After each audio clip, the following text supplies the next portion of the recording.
About a year ago, Susan and her mom agreed that she would come to Ohio every other weekend, spending about 20 hours a month in her car. And with a full-time job, a family of 6 to take care of, and a husband who constantly travels, Susan's road ahead would look more like a juggling act, something that's very common for many long-distance caregivers. At age 32, Alex Simon has lived a life that many locals aspire to live. He's traveled, signed autographs, had accolades and accomplishments. Alex has been there. After a nearly 75-year run, Euclid Beach Park announced that it would close its gates forever. The rocket ship was no longer in flight, and all the good times at the park became just a memory in many Clevelanders' hearts, including Ron Heitman. There's no question that the disease is overwhelmingly taxing on a patient. But cancer's emotional effects are far-reaching, extending to both close family and friends who can also exhibit high levels of depression, anxiety, fear, and fatigue. Like many health disparities, there's not just one problem. There are many factors that contribute to it, and often they overlap. One major factor in the cervical cancer disparity is screening. And the challenge isn't just the initial examination, but it's in the follow-up where women are being lost. Susan Dillon grew up in Berea, Ohio, where her parents currently live, but now she lives 5 hours away in Indiana. 2 years ago, her father, Lloyd Snowdeal, started to decline after experiencing a variety of health issues, including dementia. I think the biggest help for my mom is when I'm there to make sure that someone's with my dad. When I'm there, I'm also able to help with some of the hygiene needs that my dad has. It's a spot that it's hard to get. She does a lot more pampering than I'm able to do. I'm glad that she could come. It's sort of a sacrifice for her to do that.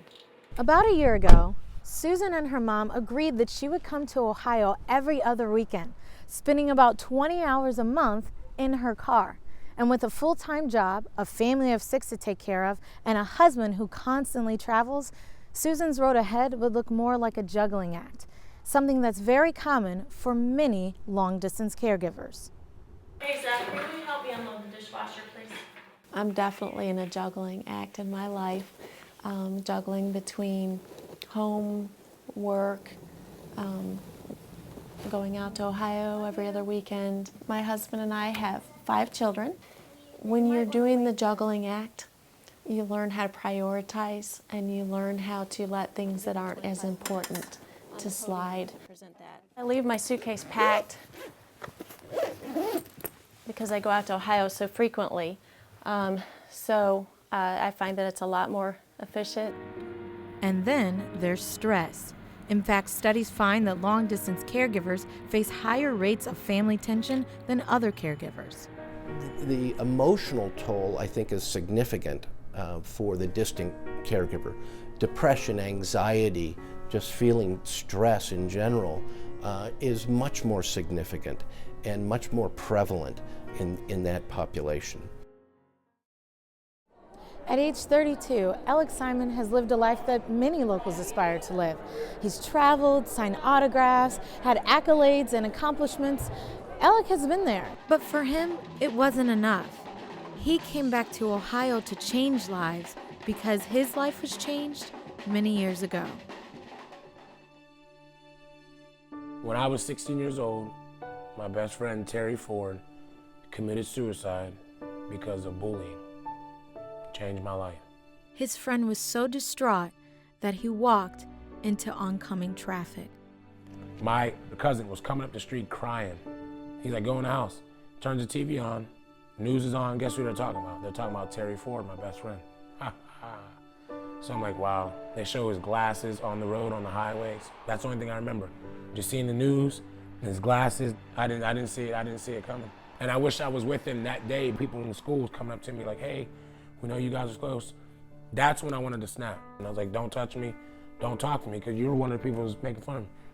You're the reason why he's not here. When I go home, Smithfield, Ohio, Steubenville area, I always got to pass the graveyard to get into town. So I always just blow the horn to Terry's gravesite. Although people knew Alec and Terry were close, their friendship was often considered an unlikely pairing. Me and Terry's friendship, what don't mix? Oil and vinegar? Oil and vinegar don't mix. We'd fight all the time. He was Caucasian, I'm African American. He wore glasses on like the nerdy type. I was like the jock, you know what I'm saying? So people was like, why you guys hang out together?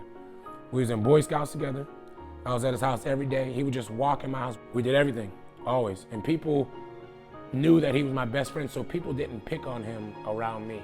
And a million times I told people, hey, say one more thing. It's gonna be me and you know? Being protective comes easy for Alec. It's still a big part of his personality today. And when he mixes it with his talent for dance and music, it can be a very potent message against bullying. As he teaches them the rhythms, he teaches them things to live by, like never give up. My biggest message to everybody is just be who you are. And when people start to downgrade you, start to talk about you behind your back, that's when you know you're on your way.